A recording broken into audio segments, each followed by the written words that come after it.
कानपुर सपा विधायक इरफान सोलंकी मामले में अगली तारीख 15 अप्रैल कोर्ट द्वारा दी गई। आज समाजवादी पार्टी विधायक इरफान सोलंकी, रिजवान सोलंकी के साथ अन्य 3 अन्य लोगों की जाजमऊ थाने में दर्ज आगजनी के मामले में शहर की सेशन न्यायालय की एमपी एमएलए कोर्ट में सुनवाई हुई। वहीं आज कोर्ट सपा विधायक इरफान सोलंकी को यूपी की महाराजगंज जेल से वीडियो कॉन्फ्रेंसिंग के द्वारा और उनके छोटे भाई रिजवान सोलंकी को कानपुर जेल से लाकर कोर्ट के समक्ष पेश किया गया। मगर सेशन न्यायालय की एमपी एमएलए कोर्ट के जज के द्वारा अभियोजन पक्ष और बचाव पक्ष से कुछ बिंदुओं पर स्पष्टीकरण मांगे गए थे, जिसे आज कोर्ट के समक्ष दोनों पक्षों न पेश किए गए और अब इस मामले में जजमेंट की तारीख 15 अप्रैल तय की गई है। वहीं आज सुनवाई के दौरान पूरे कोर्ट में हाजिर हुए रिजवान सोलंकी ने फैसले पर देरी पर कहा कि फैसला 10 दिन बाद आए। मुझे कोर्ट और अल्लाह पर भरोसा है, दोनों भाई बेगुनाह हैं और हम बरी होंगे।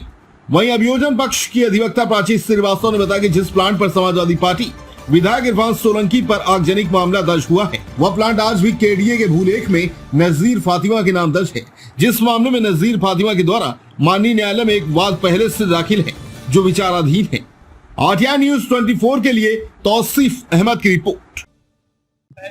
अफसर वकील साहब की कोई बहस हुई है उसके प्लॉट के सिलसिले में लेकर, लेकिन सर प्लॉट सबको मालूम है किसका है। जी सर, सर ये सच है, ये हकीकत है सर। कोई अपने घर में आग लगाएगा सर? हमें तो नहीं लगता सर कोई अपने घर पे आग लगाएगा सर। हमारा खुद का प्लॉट है, हमारे बच्चे उस घर में रहते हैं। हम सर, मुझे नहीं लगता है कि सर कोई अपने घर में आग लगा देगा। क्या हुआ सर क्या नाम है जी? 15 तारीख पड़ गई सर।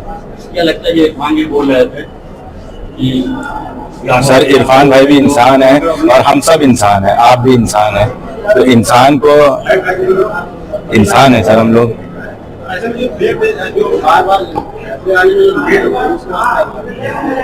सर फैसला आज आए या 10 दिन बाद आए, अल्लाह पे पूरा यकीन है और न्यायालय पे भी यकीन है। इसी न्यायालय से हम लोग सब बरी होके जाएंगे, क्योंकि जब हम लोग बेगुनाह है तो उम्मीद भी इसी बात की है कि हम लोग को न्याय मिलेगा सर। इरफान ने अपनी की बात कही थी कि मेरी खबर ना आ जाए। अब सर वो भाई पूछिएगा, हम भाई के साथ है नहीं।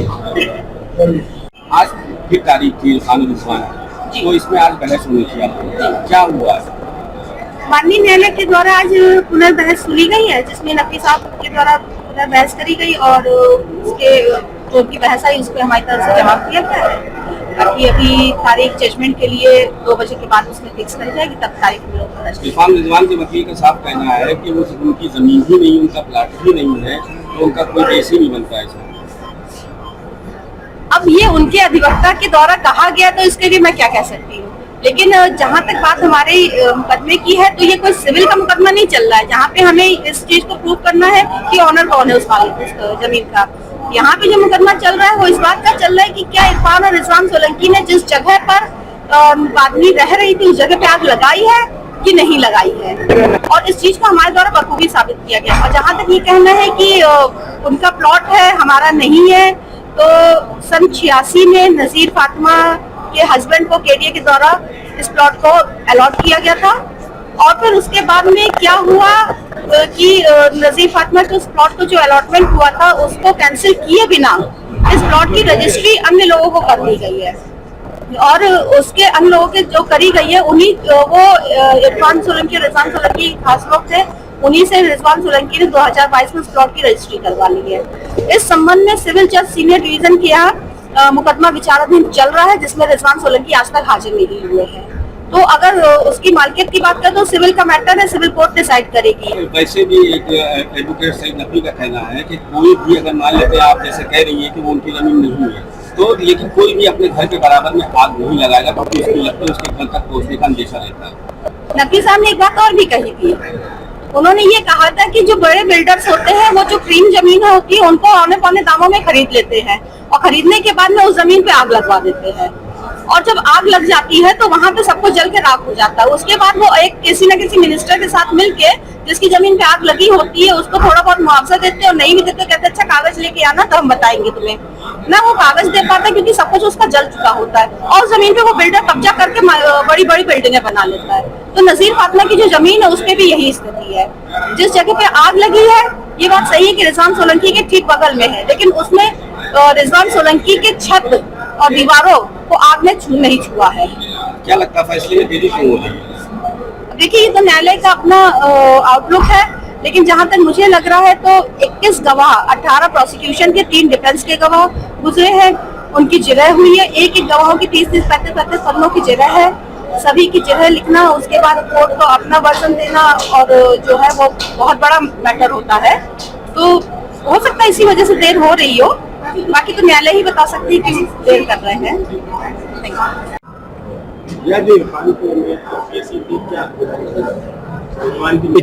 पिछली डेट पर माननीय न्यायालय ने कुछ स्पष्टीकरण मांगे थे, जिनको आज माननीय न्यायालय ने अभियोजन से और बचाव पक्ष से, दोनों से कई बिंदुओं पर स्पष्टीकरण लिए, जिसको हम लोगों ने प्रॉपर तरीके से प्रेजेंट किया, और अब उसमें डेट जजमेंट के लिए 15 अप्रैल इस मामले में लगा दी गई है।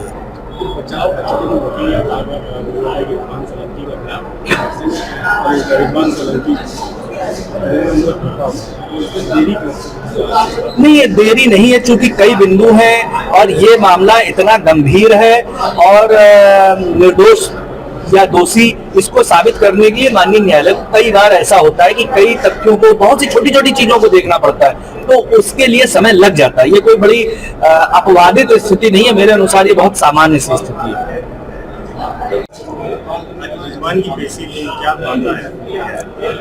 दिनांक 7/11/2022 जाजमऊ थाने के अंतर्गत घटित हुई घटना, जिसमें वादनी नजीर फातिमा की झोपड़ी में आग लगाने का मामला था। यह ट्रायल 5 अभियुक्तों इरफान सोलंकी, रिजवान सोलंकी, शौकत पहलवान, मोहम्मद शरीफ और इजराइल आटे वाले से संबंधित था। जजमेंट की डेट लग चुकी थी और कई बार डेट आगे भी बढ़ाई गई।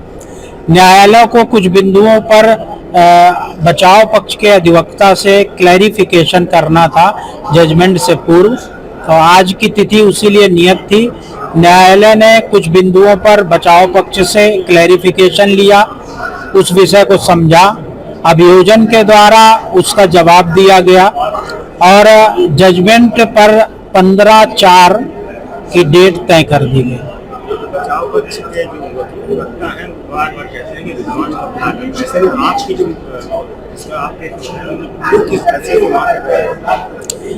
ये मामला कोई संपत्ति का नहीं है, संपत्ति के विवाद का नहीं है।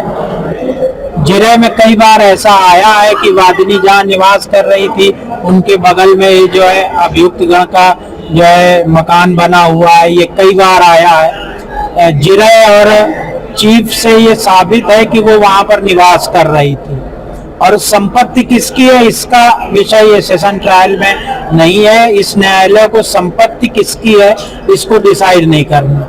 436 धारा आईपीसी की जो है उसमें सब न्यायालय को ये देखना है कि वादिनी के निवास स्थान पर आग लगाई गई और अभियुक्त गणों के द्वारा लगाई गई, बस इतना देखना। संपत्ति का जो है विषय इस मामले में नहीं आएगा। आज जो है कुछ क्लैरिफिकेशन चाह रहे थे जज साहब, और लेकिन हम लोगों ने अपनी तरफ से बहस की और कुछ चीजें कही। खास तौर से ये बात कही कि एफआईआर जो है वो डिलेड है, बहुत बाद में लिखाई गई है, जबकि प्रॉम्प्ट होनी चाहिए थी। दूसरी बात यह है कि ये कोई चाकू का या चोरी का या ऐसा केस नहीं कि चुपके से हो गया। जब कहीं आग लगाई जाती है तो पूरा मोहल्ला, पूरा इलाका, पूरा शहर एक्शन में आ जाता है, पूरा पुलिस एडमिनिस्ट्रेशन एक्शन में आ जाता है। तो ऐसा नहीं है कि ये घटना चुपके से हुई थी, ये आग की घटना लपटे जिसके आसमान तक जा रही है।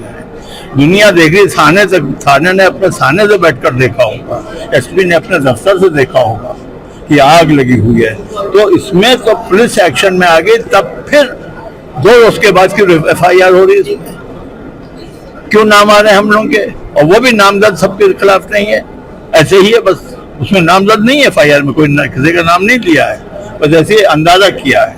और दूसरी बात सबसे बड़ी ये है कि आज तक अभियोजन ने ये नहीं कहा है कि हमारा स्टेटस क्या है जमीन के ऊपर, जबकि हमने साबित कर दिया है कि हम मालिक हैं।